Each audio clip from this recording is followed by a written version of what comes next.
en 3 phases. 3 phases. La fortune de Ouattara, elle a été constituée en 3 phases. Il y a une première phase qui est constituée grâce à sa femme actuelle. Parce qu'Alassane Ouattara était marié à une américano-jamaïcaine, la mère de ses 2 enfants, de ses 2 premiers enfants.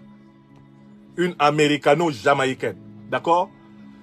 Mais à la fin des années 80, Madame Dominique Folorou, née Nouvian, qui était venue comme épouse d'un professeur de français, un coopérant, qui est mort en Côte d'Ivoire, suicidé, selon les informations qui nous parviennent. Cette femme s'est incrustée dans la classe politique ivoirienne et grâce à ses charmes, elle a commencé à accéder à tous les niveaux de décision. Voilà comment elle est devenue une des concubines du président Houphouët-Boigny, qu'il appelait sa blanche colombe.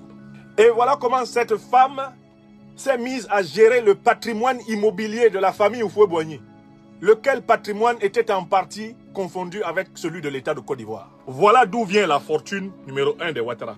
La fortune de Dominique, c'est l'argent d'Houphouët-Boigny et c'est l'immobilier de la Côte d'Ivoire. Je vous parle d'affaires qui sont encore en cours à Paris.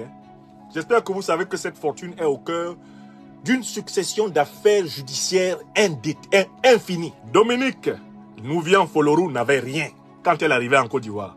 À la fin des années 80, elle avait déjà presque tout, puisqu'elle avait mis la main sur le magot d'Houphouët-Boigny et qu'elle était désormais avec sa compagnie Haïti à la tête d'une fortune imméritée, extraite de l'État ivoirien.